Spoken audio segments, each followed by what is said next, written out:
But one of the things that we found when we were developing the program, and for example, when we were writing the book, The Mindful Way Through Depression, we wanted to write about feeling tone, but we also wanted to have a meditation that would go with every bit of with every chapter, as it were. And we'd even written a draft chapter, and then we said, well, what's the meditation to go with it? There isn't one. So that chapter was dropped.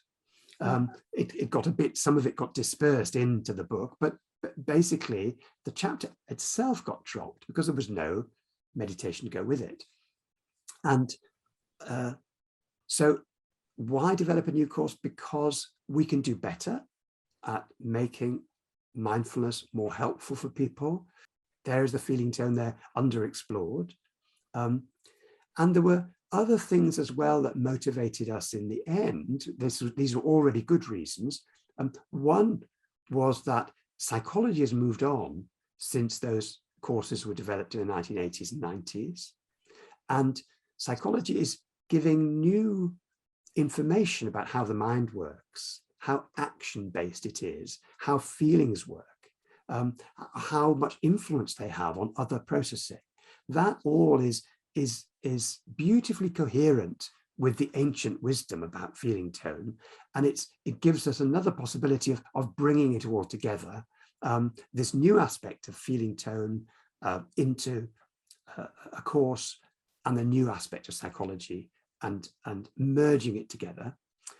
A second thing that we were aware of was that now that mindfulness is being offered outside the clinics in which it was developed, originally John Kabat-Zinn developed it in a hospital, we developed it in our clinics in Toronto and Bangor and Cambridge, and then in Oxford.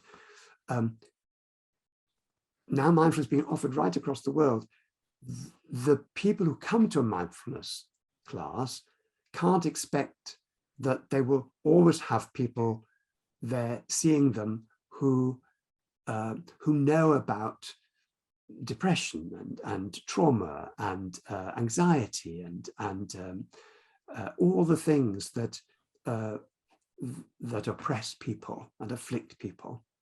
So when mindfulness goes out into the world, in the wider world, it needs to have within it, built into it, not just in the person of the teacher, but built into the practices, built into the program, a sensitivity to the sort of past experiences that people might have that might overwhelm them from time to time when they meditate, for example. So now David Treleaven has done some wonderful work, and his book, Trauma Sensitive Mindfulness, is a go-to place for mindfulness teachers. This course, because it's been developed now, since David did his work, can engineer that into the course, as it were, rather than rely on the teacher being a qualified clinician, for example.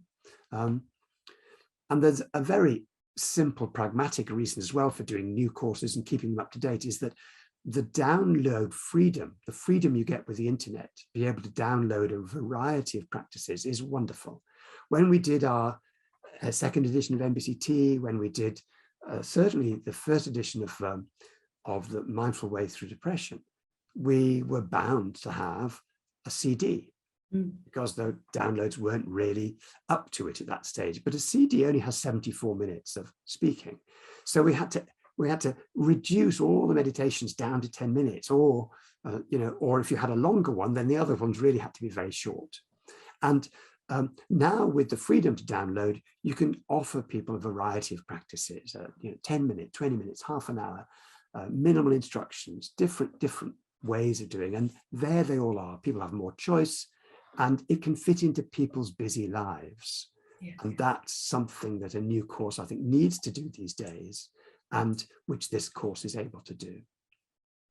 So for each week, they may be the same practice, but different lengths, so people can make a choice as to how long they choose to sit with that particular practice that week.